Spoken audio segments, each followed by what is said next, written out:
Alright, ladies and gentlemen, you have built this car with me most likely, or maybe you're just watching the movies. I am going to shut off transparency for a second, and let's talk about what we're making. We are creating a print-in-place car that lets us lay the car on the side, raise it up to 0, and then when the car prints, the wheels print and they're rounded. And because this piece right here is rounded, they print without danglers. We've left space where the axles are, so when we lift this car off the printing bed, you've got a car where the wheels roll. That is why you make a print-in-place car. So I'm going to drop it down, and it's time now to take this car, and instead of have it look like a bar of soap, it's time to make it look like a real car. So let's add some cool things to it. First things first, I'm going to pick the front of my car, and I'm going to put the front at this end. You can do whatever you want, and I'm going to add headlights to it and a grill. So let's start with the grill first. I'm going to press W for work plane, so that way I'm attaching my pieces to a flat piece. Remember, we rounded this. And I am going to make my grill with the round roof. I want it to flip 90 degrees this way. Notice I'm using the long tick marks.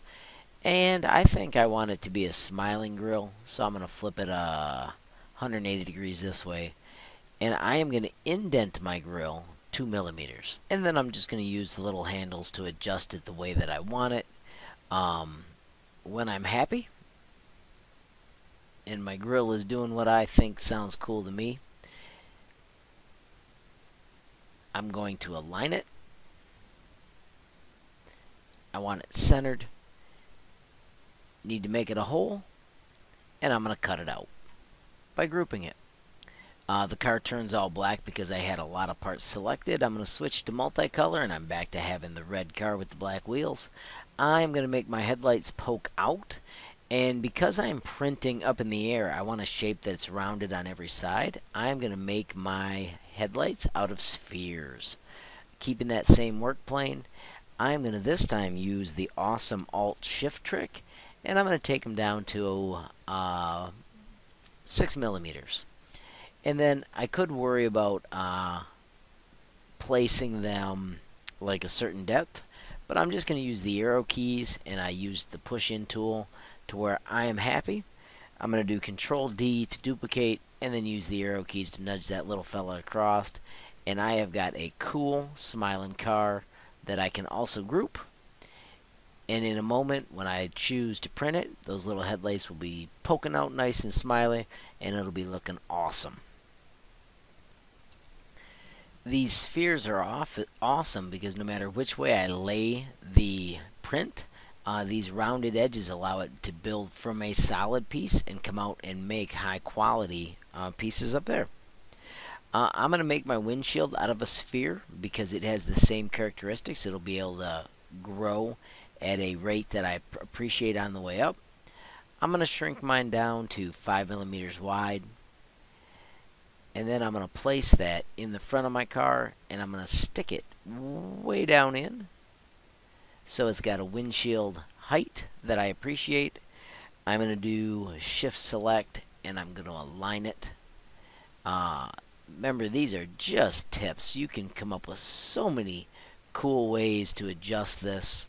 I want my windshield to have a little bit of a slope, and I want to use the smaller tick marks. I don't want to go right to 22.5, even though that does look pretty nifty.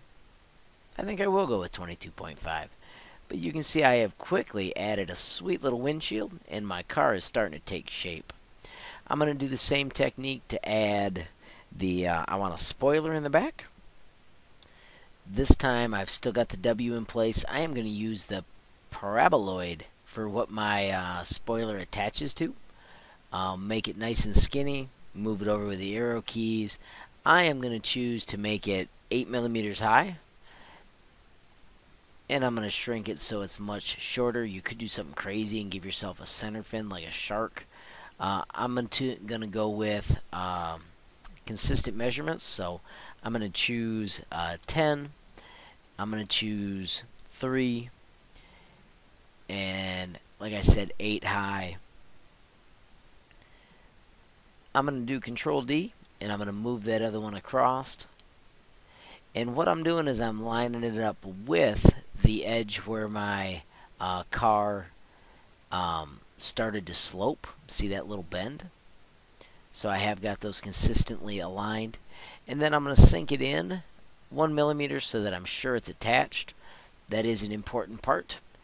And then I'm going to add the fin, and I'm going to do that with another sphere. When I bring my sphere out, it'll set on top of the car, which is fine because I still have that work plane. And I'm going to make my fin 2 millimeters thick. Move it to the center of my car. And then I am just going to use the handles to drag it where I want.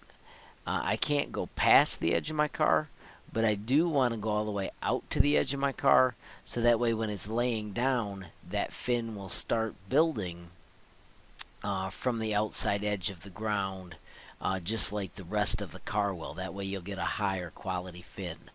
I like seeing some cars where the fins actually do poke out, so I'm going to bring it down a chunk, and then I want my fin to hold me to the ground, so I am going to do a tiny slope on my fin. 1 degree. Boy, that's silly. I got to go at least 2. 5 degree. And then I'm going to nudge it backward on the plane. Make sure it looks the way I like. I'm going to call that good. You can, of course, add many things. You could cut out a cockpit. You could add a chair in there. You can put a license plate.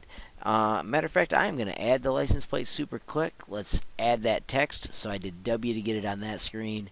And I am HL Mod Tech. So I should have an HL Mod Tech license plate. Totally breaks the rules for how many key letters are on a license plate. But you know what? Some of the most fun things in life are when you make the rules fit what you need. So let's see if HL Mod Tech can be squoze onto the back of my cool little car.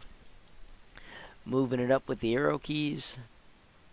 I can still shrink it in a bit and a bit. And I'm going to change it to 2 millimeters thick. I'm going to make it 3. And when I push that into my car, oops, I missed. Let's see how it looks when I cut that out.